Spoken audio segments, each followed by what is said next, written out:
ईवा और भोली बसरी सल्तनत, खोया हुआ वारिस।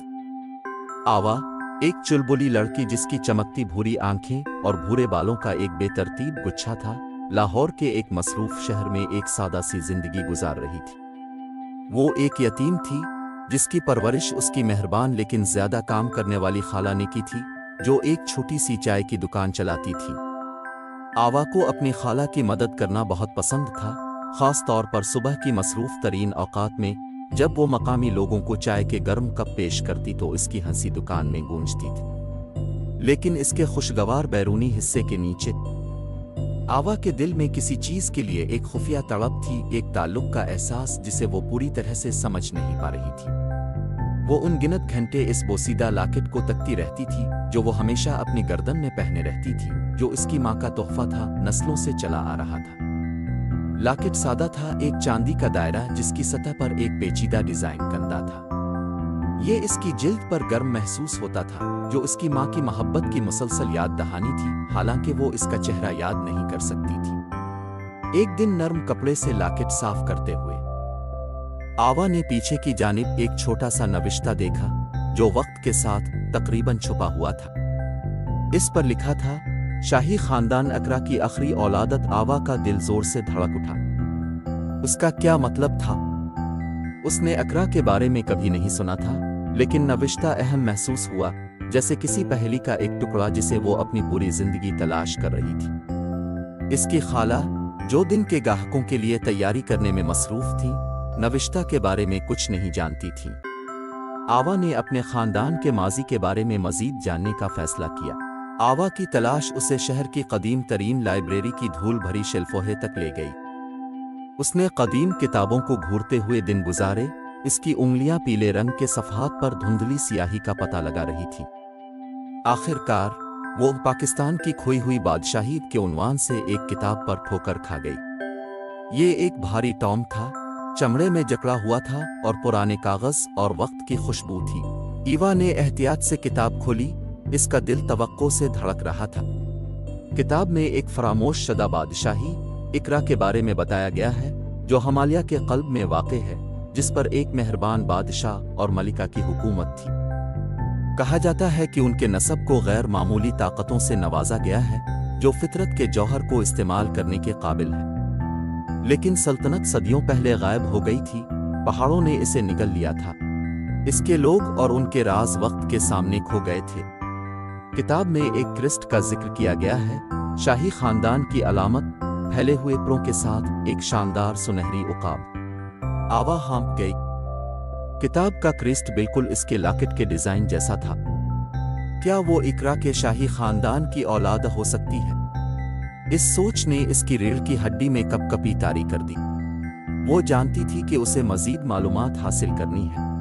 वाह की खाला ने अपनी भांजी के किताब के साथ बढ़ते हुए जुनून को देखते हुए मदद करने का फैसला किया।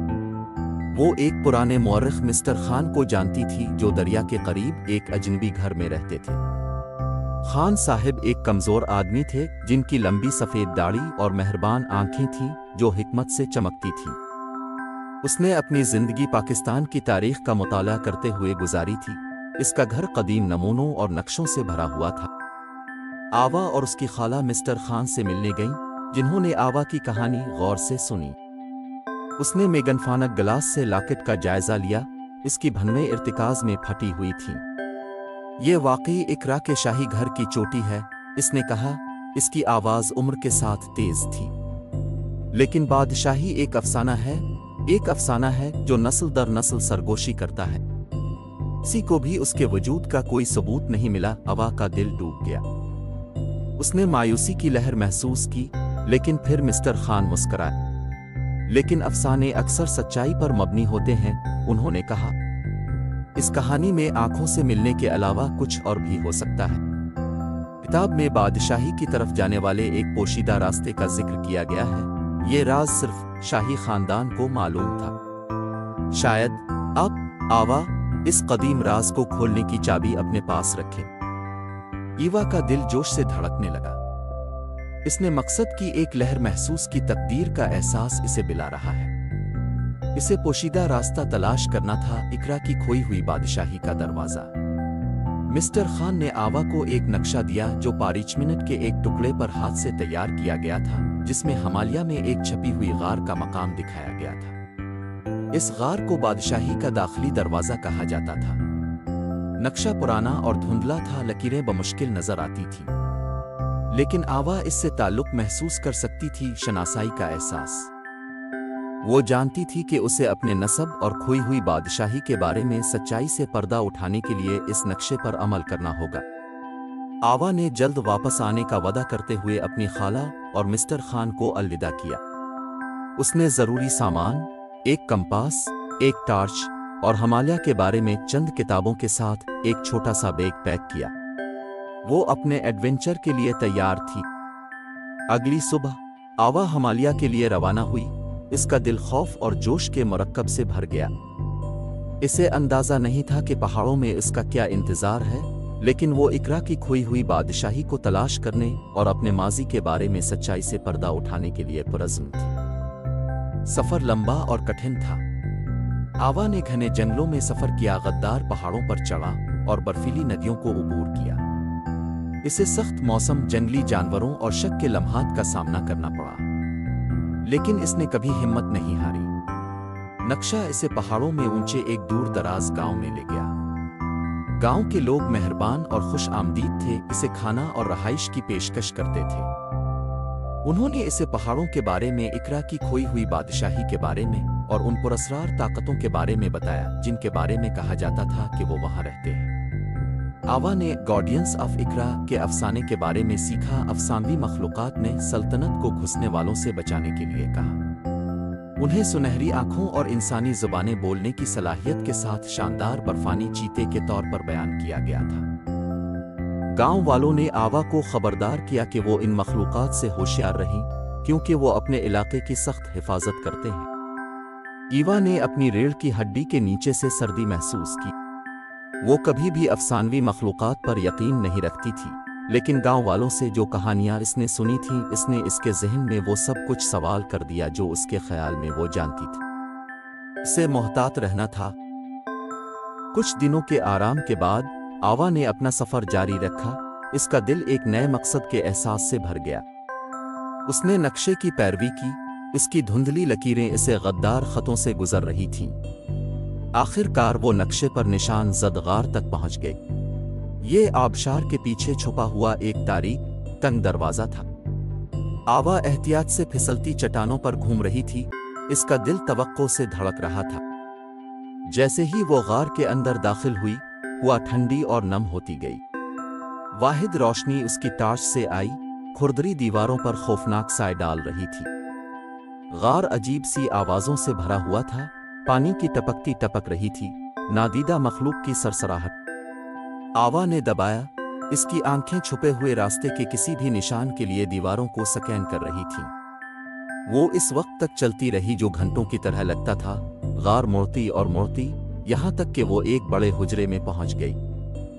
चैम्बर के बीच में उसने एक चमकता हुआ पोर्टल देखा, रोशनी और तवानाई का एक घूमता हुआ भंवर। आवा का सांस हल्क में अटक गया। ये इकरा की खोई हुई सल्तनत का दाखिली रास्ता होना था। लेकिन जब वो पोर्टल को छूने के लिए पहुंची तो चैम्बर में एक धीमी आवाज गूंजी। आवा जिम गई। उसका दिल उसके सीने में धड़क रहा है। वो अकेली नहीं थी।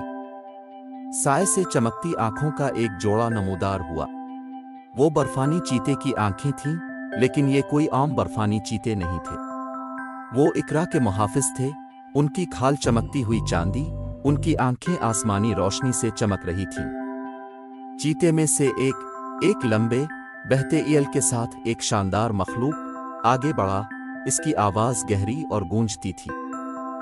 तुम कौन हो? उसने पूछा। इसकी निगाहें आवा की रूह को छेद रही थीं। मैं आवा हूं, उसने जवाब दिया। इसकी आवाज हल्की सी कांप रही थी। मैं इकरा के शाही घर की औलाद हूं। तीन अदवोहे ने खामोश नजरों का तबादला किया। साबित करो, पहले तेंदुए ने कहा। इसकी आवाज धीमी थी। आवा ने जेब में घुसकर लॉकेट निकाला। उसने इसे थाम लिया। धीमी रोशनी में क्रिस्ट चमक रहा था। तेंदुए करीब आए। उनकी नजरें लॉकेट पर जिम गईं। उन्होंने हुआ सूंघी। उनकी नाक मरोड़ रही थी।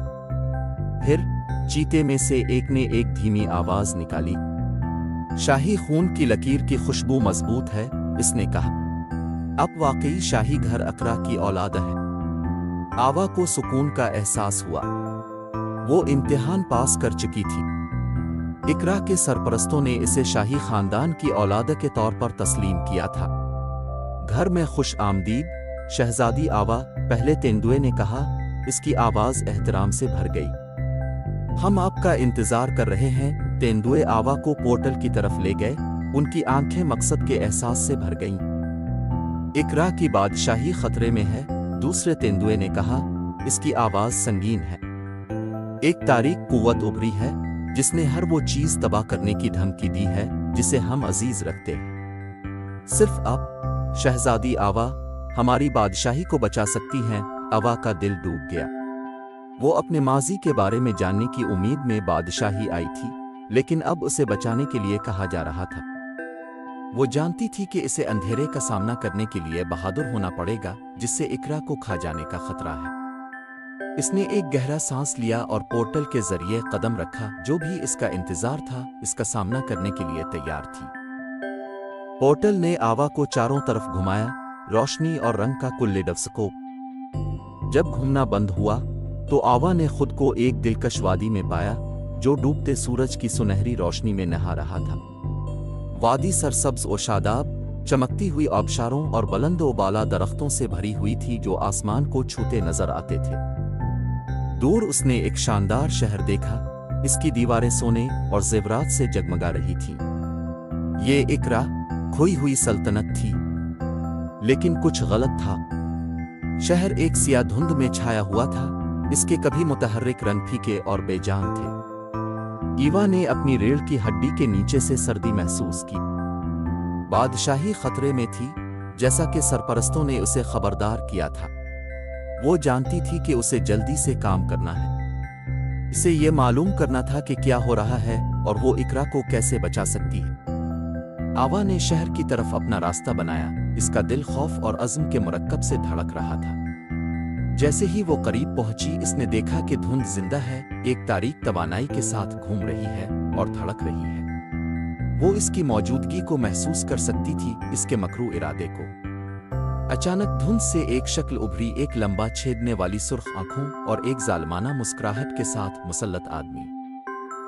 उसने एक सिया लिबास पहना था, अलामतों से मुज़य्यन था, जो जिंदा मखलूक की तरह मरोड़ती और मोड़ते दिखाई देते थे। खुश आमदीद शहजादी आवा, उसने कहा। इसकी आवाज में एक सर्द सरगोशी थी।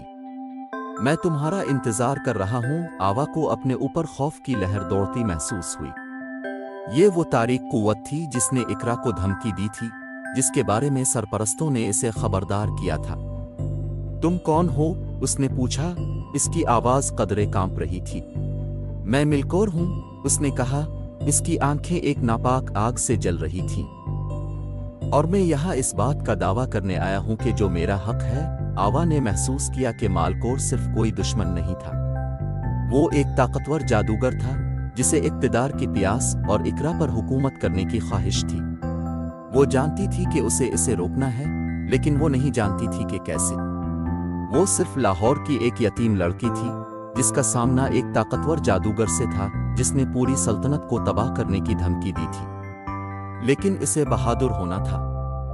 इसे मिलकोर को शिकस्त देने और इकरा को बचाने का रास्ता तलाश करना था। आवा जानती थी कि वो बरा रास्त तसादुम में मालकोर को शिकस्त नहीं दे सकती। वो बहुत ताकतवर था।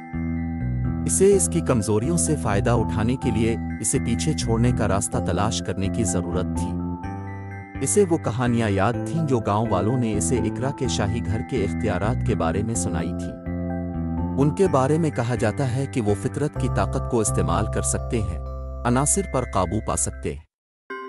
आवा जानती थी कि उसे मालकोर के खिलाफ इस्तेमाल करने के लिए इन ताकतों को इस्तेमाल करने का रास्ता तलाश करना है। उसने अगले चंद दिन शहर की तलाश में गुजारे, अपने आबाओ अजदाद और उनकी ताकतों के बारे में सुराग तलाश करते हुए। उसने शाही महल का दौरा किया। सफ़ेद संगमरमर और सोने से बना एक अजीम अलशान ढांचा, इसकी दीवारें पेचीदा नक्शो निगार से मुज़य्यन थी। इसे एक छपी हुई लाइब्रेरी मिली जो कदीम किताबों और किताबों से भरी हुई थी। आवा ने तोमारों को पढ़ने में घंटों गुजारे, इकरा के शाही घर की तारीख और कुदरती दुनिया से उनके ताल्लुक के बारे में सीखा। उसने इकरा पत्थर की ताकत के बारे में सीखा, एक अफसानवी नमूना जो कि शाही बिल्ड लाइन की ताकतों को खोलने की किलीद रखता है। आवा जानती थी कि उसे इकरा पत्थर तलाश करना है। मालकोर को शिकस्त देना उसकी वाहिद उम्मीद थी। आवा की तलाश इसे शहर के कल्ब में इकरा के कदीम देवताओं के लिए मुख्तस एक पोशीदा मंदिर तक ले गई। मंदिर एक शानदार ढांचा था, चट्टान के एक टुकड़े से खुदी हुई थी। इसकी दीवारें पेचीदा नक्श व निगार और अलामतों से ढकी हुई थी। मंदिर के अंदर आवा को एक खुफिया चैम्बर मिला जिसकी हिफाजत एक देव हैकल पत्थर के मुजस्समे ने की थी। मुजस्समा कदीम था, इसकी आंखें हल्की रोशनी से चमक रही थीं।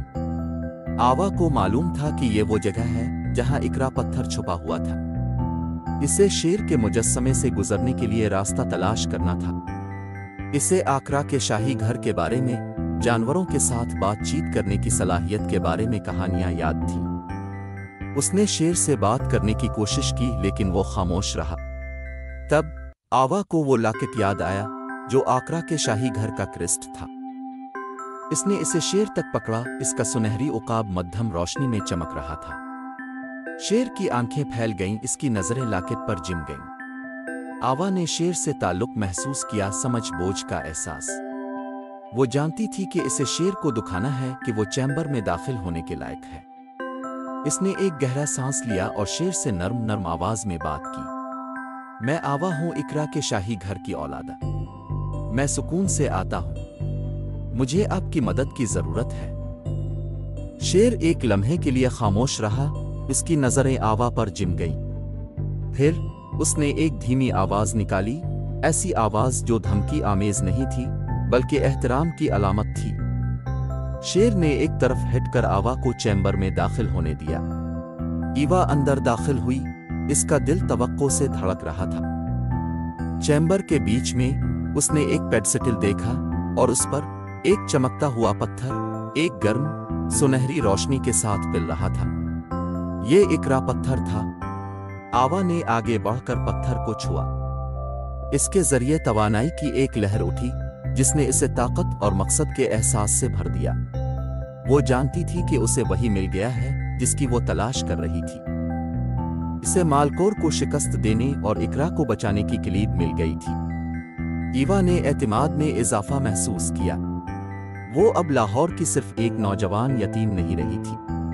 वो शहजादी आवा थी जो इकरा के शाही घर की आखिरी औलाद थी और वो अपनी बादशाही पर दोबारा दावा करने के लिए तैयार थी।